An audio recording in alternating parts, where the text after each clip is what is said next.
We're going to start with the back view first. I like your setup position. I like how your head is over your right side. Okay, so that's all good. Let's play the shot through here. And one thing that I really like with your game is your swing pattern, your swing path is excellent.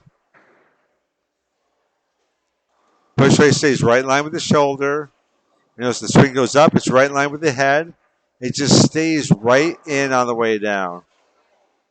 Nice and close to that ankle. It's under your head, inside your shoulder. That is really a good swing path. Right? So really good job on that. That's kind of the exact swing pattern I like to see. So there's no need to change anything as far as directional things. Even your footwork is nice from the back. So there's no big issues there. Okay. We'll see the timing more from the side view and find out why you're late. Okay. If we look at hand position, and I was just saying before we got on audio here that most of the time when people with later timing do not have a good hand position. You have an excellent hand position. And okay. Yep. Really good right there. You maintain that on the way up. You're right there at the top. You're still right there. Then you have that little rotation, and the thumb comes out. That is an excellent hand motion. So you have a really good, effective ball roll because of that. So really nice. That's impressive, actually. Did one more release shot just to make sure here. It's going to look about the same. Yep. Yep. Right there. A little rotation. Thumb is out. Nothing's going past the circumference. Really, really good. Now, that one there kind of fell out of your thumb a little bit quick. You can see how it kind of bounced. Okay. That could be the thumb will being a hair loose, or sometimes when people are later, the string will come down a little bit steeper. So that could be a little warning sign that you're later than you want to be. So let's check out the timing here. We have a few shots to look at. Setup position pretty good. The one thing I may adjust with you, and I'm on the fence on this, and I'll show you, and I'll tell you why. Usually, I don't like to see the elbow past the body line. The elbow would be more under the shoulder. You see your elbows back behind your shoulder as past your body line. Now, we've worked on timing in the past, and that's the one thing. I think your body is stubborn and saying, I'll give you everything else. I don't want to change the timing. And at some point, it's okay to almost kind of reason or make a deal with your body. If your body says, I'll give you a great swing and a great release, but I want to be a little bit late, all right, we'll take that for now, but we might chip away at the timing thing. Okay? But we don't want to lose the other things that are really good. Okay? And it's kind of weird how, not that the body really does this, but it's almost like the body can reason with you. It's like, okay, if I give you this and this, let me do what I want. But it's frustrating because we want everything.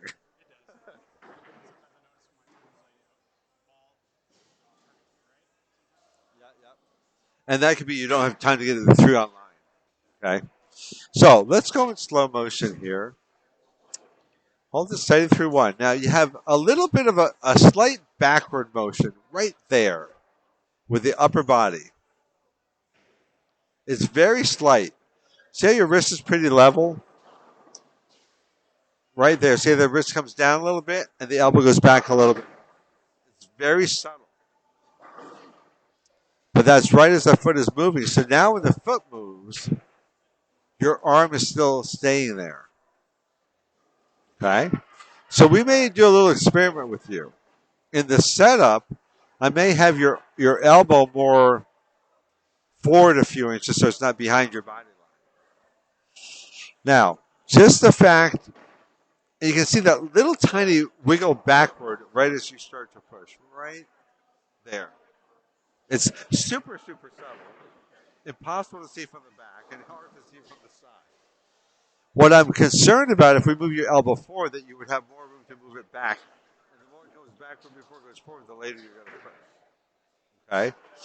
So you may have to do a lot of work in the mirror at home, where you set up with the mirror to your right so you can see what you're doing. Have the elbows just kind of flush with your body line, not behind your back. So if you feel like your wrist is at your side, your elbow's back too far. We want the kind of part of the forearm below the elbow at your side.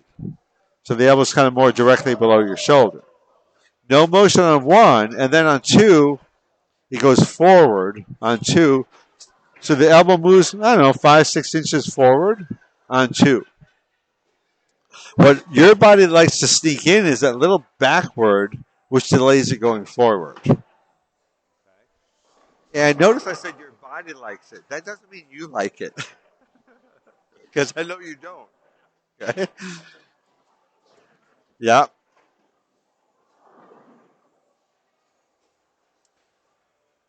So you can see your foot's moving forward, but when you're done with a step, your elbow still isn't even under your shoulder yet. Okay? The other thing is this step is a little bit short, a little bit quick. Okay? And your body has made it clear it likes late timing.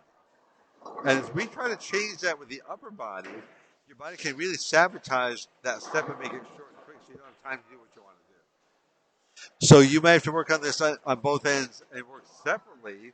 Some on the thing of a bigger but a little bit less rushed second step to give you more time to do what you have to do with the push away. And I've worked with enough bodies like yours. When you work on your step, your body might say, I'll give you the step. I'll just hold the ball back longer so you're late. And then when we work on the push, you might say, I'll give you the push. I'll just take away your steps so you're late. And it's super common that when you work on one end, your body's going to try to screw in the other end to get what you want. Get what it wants. And it's frustrating as hell.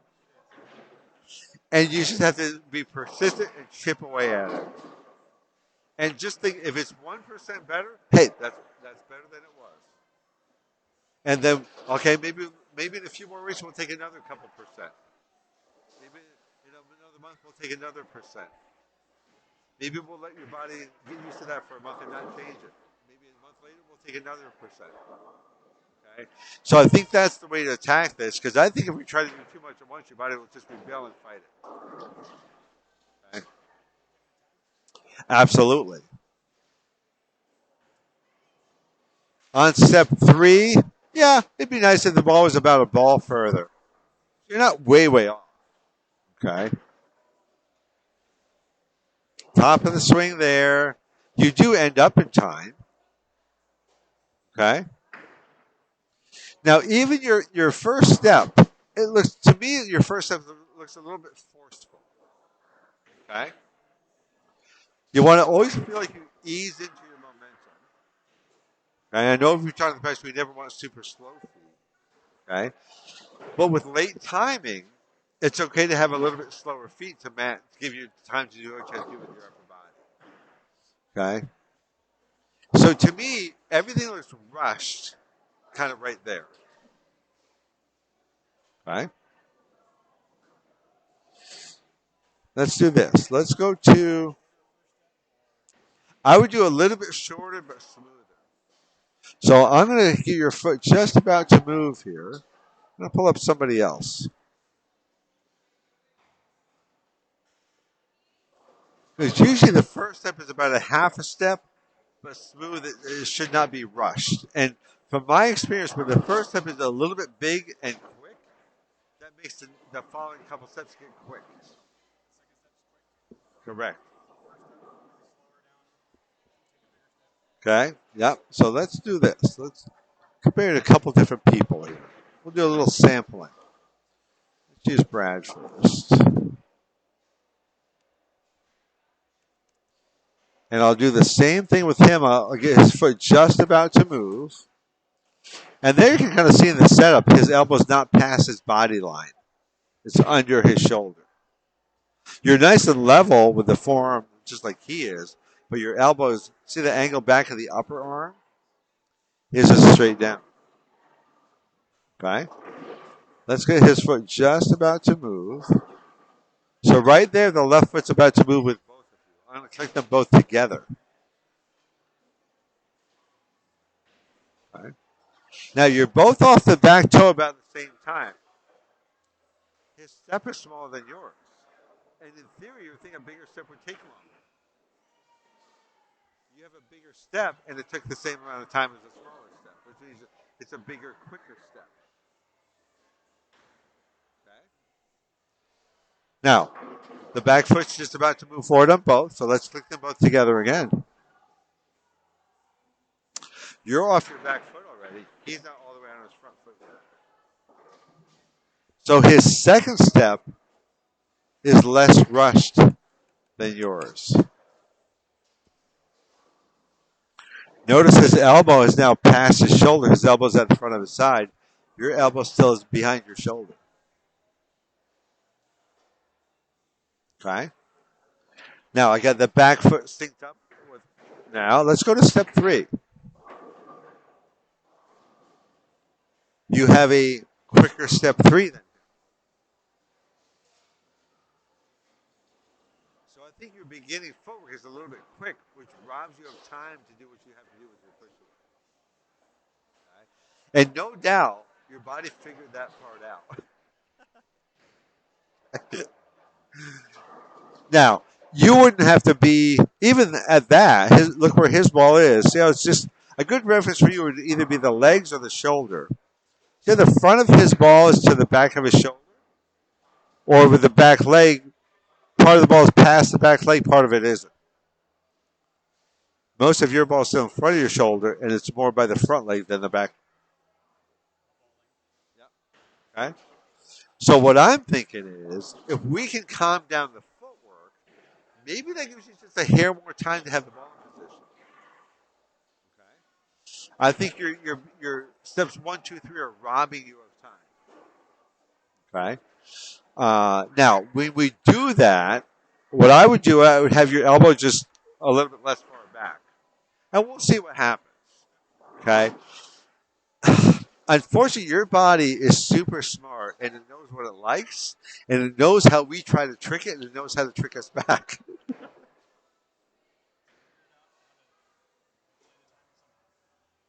I would do a lot of stuff at home with a mirror so you can actually watch yourself as you do it. Okay? And same thing, if your first 2 steps are nice and smooth, okay, you'll be able to stop on step 2 without an issue. If your first 2 steps are quick, it's hard to stop. Okay? And then on step 2, no motion with the arm on 1, ease that out with 2. It's almost like they're connected. It doesn't have to be synced up exactly, but we want some elbow motion. The elbow should be passing your shoulder at the end of 2, not still behind your shoulder. Okay? So we're going to work on that. And then really everything after that is just kind of catching up. Okay? Another good example here, let me pull up somebody else.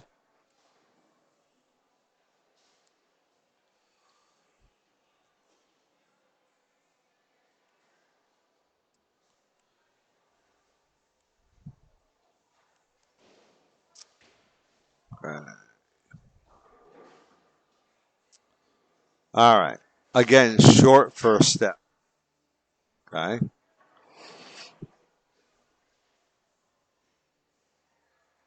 And even here, like, we'll get your foot to move. Let's get his foot to move. So the foot's about to move on both. We'll click them both together.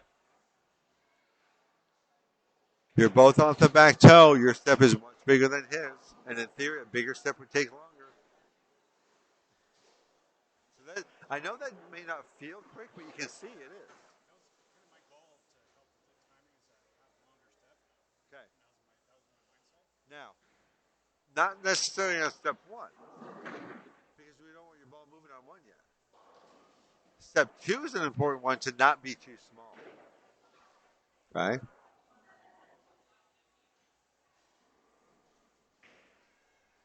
at the size of the step difference. Okay? So you have a small second step, and a smaller step happens quicker than a bigger step usually. Okay?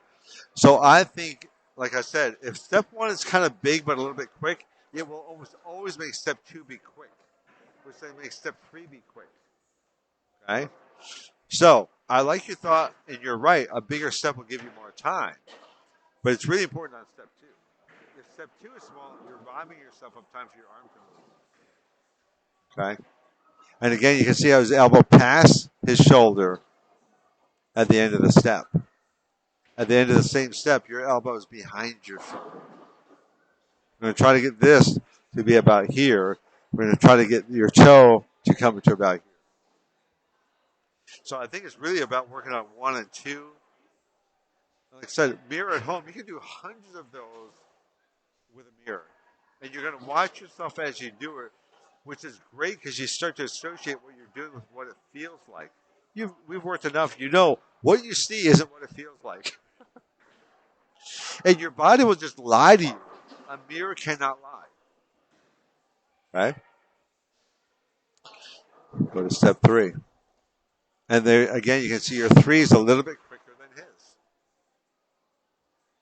I had him synced up after two. You're off your back foot. He's not. But I think your tempo on three is kind of related to what happened on one and two. So with him, he kind of eases into the momentum. So he doesn't really have a quicker step until step four. You have quicker steps earlier, which robs you of time. And even here, you can clearly see your step two is shorter than the rest. Okay. If we look at a different shot, it's going to look pretty close to the same. So I like that you repeat your motion. And like I said, your body is just stubborn. And it's like, I don't want to give that up. Okay? Now, the huge positive is you don't have some of the tendencies of other people that are late with your hand. Your hand position is excellent. Your swing is nice and straight. The other thing is sometimes when people are late, they pull it up and it comes way in. Yours doesn't. So like I said, I think your body's trying to make a deal with us. I'll give you everything else, but don't make me change my timing. So we'll make a deal back and say, we're going to keep everything else, and we're going to ease into changing the timing a little bit.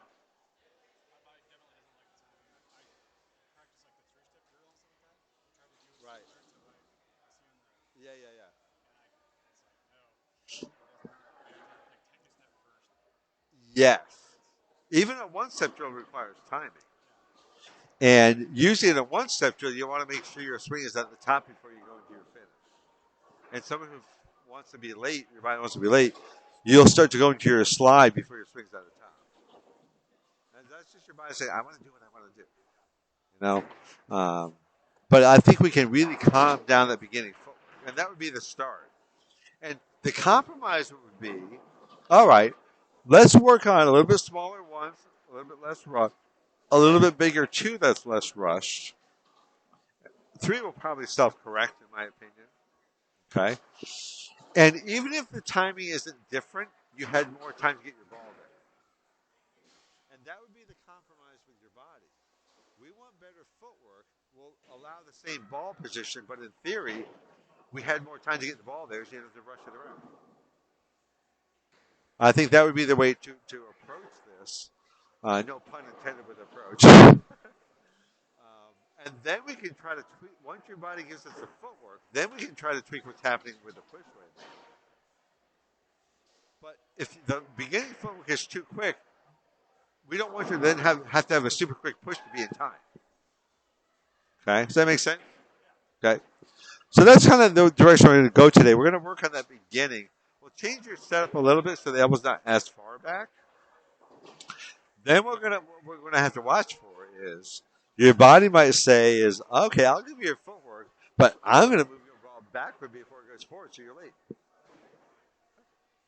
we got to kind of watch for that. And if that starts to happen, that's when you kind of nip that in the bud. And you know, kind of a stupid analogy, and it's a bad visual kind of. And like I said, you are subtle with that backward motion, but I see that little temptation of it. That's why I'm bringing it up. Imagine if I was right behind you and I was in a bad part of town. I picked up a dirty needle and I held it like a centimeter behind your elbow. So if you come backward, you get stuck with a dirty needle. It's usually a good visual to not go backward. And what I'll do a couple times is I'll probably have my hand at the back of your elbow, just so you can't go backward. Okay. All right. Let's stop recording there. Say that. But I'm telling you, having a straight swing and a good hand position are super, super, super important